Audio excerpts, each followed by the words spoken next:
RMC, 6h, 9h, Bourdin Direct. Bien, Romain Slitine, vous êtes donc politologue, membre du collectif des Gilets Citoyens. Quelques mots sur cette liste. Vous avez entendu la réaction de notre auditeur. Qu'en pensez-vous? Cette liste Gilets jaunes aux européennes. Moi, je trouve intéressant finalement qu'il y ait de nouvelles énergies qui émergent en politique. Et ça montre que c'est accessible à tout le monde potentiellement, s'ils vont jusqu'au bout, et bien que des simples citoyens peuvent s'engager en politique et peut-être être élus. Alors, votre collectif, les Gilets Citoyens, vous faites de la politique, hein, évidemment, vous proposez, mais au sens large, est-ce que vous êtes les membres de cette liste affiliés à des partis politiques? Non, là, on est plus de 100 mouvements citoyens, des chercheurs, des innovateurs démocratiques, membres de Démocratie Ouverte. Il y a quelques élus également. Il y a quelques grandes figures comme Cyril Dion. Vraiment, c'est très très large. Et justement, l'idée, c'est d'être vraiment transpartisan et de se retrouver autour de quelques grandes idées, de quelques grandes exigences qu'on a transmises au président de la République. On est vraiment des acteurs qui se disent on est à un moment historique de notre vie politique, de notre vie démocratique. Il y a une crise sans précédent de la démocratie et il faut être à la hauteur des enjeux. Et pour sortir de cette crise, le président de la République a proposé un grand débat. Eh bien nous, on le prend au mot et on se dit le grand débat, monsieur le président de la République, il faut qu'il soit véritablement à la hauteur des enjeux. Il faut qu'il soit totalement transparent, ce qui n'est pas encore le cas. Il faut qu'il soit complètement indépendant, ce qui n'est pas encore le cas. Et puis, il faut aller jusqu'au bout du processus. Il faut s'engager pour donner véritablement la parole aux citoyens jusqu'au bout, en passant par une assemblée citoyenne tirée au sort, comme ça s'est fait dans un certain nombre de pays qu'on connaît, et que cette assemblée citoyenne tirée au sort puisse s'inspirer du foisonnement des idées des Français aujourd'hui dans la consultation pour faire des propositions de réformes constitutionnelles, institutionnelles, qui seraient soumises à référendum. C'est ça vraiment l'engagement qu'il faut prendre. Voilà. Le débat, dans un premier temps, une assemblée citoyenne de citoyens tirés au sort, combien de citoyens? Entre 500 et 1000 citoyens. Entre 500 et 1000 citoyens tirés au sort, et ensuite un référendum proposé sur la base des propositions de ces citoyens. Exactement, parce qu'en fait... C'est un peu ce qu'on fait nous, parce que finalement, c'est un peu notre opération, vos propositions de loi citoyenne. Et on peut voir si on ne peut pas trouver des chemins communs. Mais c'est ça, convergent, c'est exactement ça.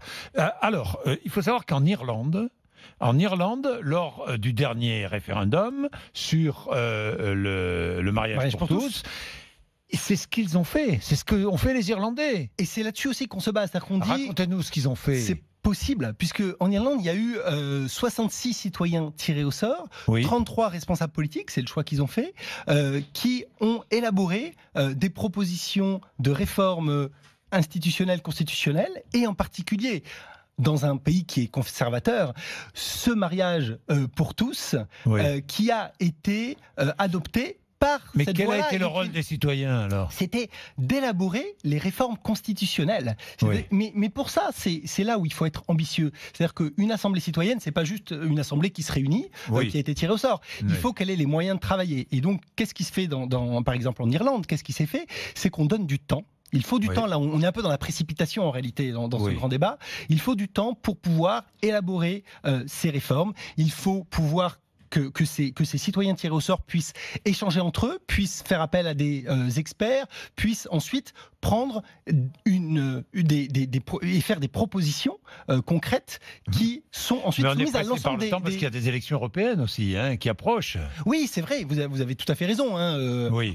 Mais ça peut s'inscrire dans ce temps-là, et puis on n'est pas non plus obligé de s'inscrire. Mais alors qui pourrait organiser ça? C'est l'État qui pourrait organiser cela? Nous, on dit que, bien sûr, l'État peut organiser ça. C'est une question de volonté et d'engagement politique. C'est-à-dire que l'État décide, à la fin du grand débat, de créer cette assemblée citoyenne, de sélectionner par tirage au sort un certain nombre de Français qui se réuniraient, qui réfléchirait aux propositions de loi à faire, et ensuite qui soumettrait ces propositions à référendum. L'ensemble des Français. Exactement. À l'ensemble des Français. Exactement. Et c'est vraiment ça qui permet de... Et vous avez extrêmement bien expliqué, la seule chose, c'est que nous, ce qu'on demande, c'est que le président s'engage dès aujourd'hui à mettre en place cela, pour pas avoir qu'on ait l'impression qu'il garde la main et finalement que on vous consulte et ensuite on écrira nous les réformes que l'on souhaite, ce qui est un peu l'engagement minimal qu'il est en train de prendre. Nous, on souhaite être constructifs et donc inciter vraiment le gouvernement et le président de la République à aller beaucoup plus loin.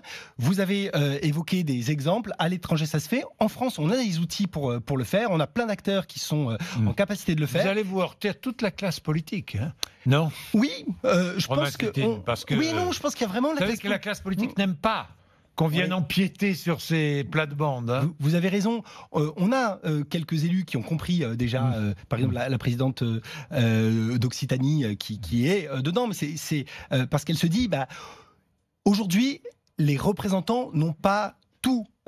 Finalement, les solutions, et il faut faire confiance directement. Mais il y a des hommes ou des femmes de gauche et de droite dans votre mouvement? C'est pas, oui, il y a de tout, évidemment. On n'a pas demandé la couleur politique des gens. C'est pas ça vraiment la question. C'est de se dire, est-ce que vous êtes d'accord sur ces propositions et est-ce que vous avez vraiment envie d'aller le plus loin possible dans ce grand débat?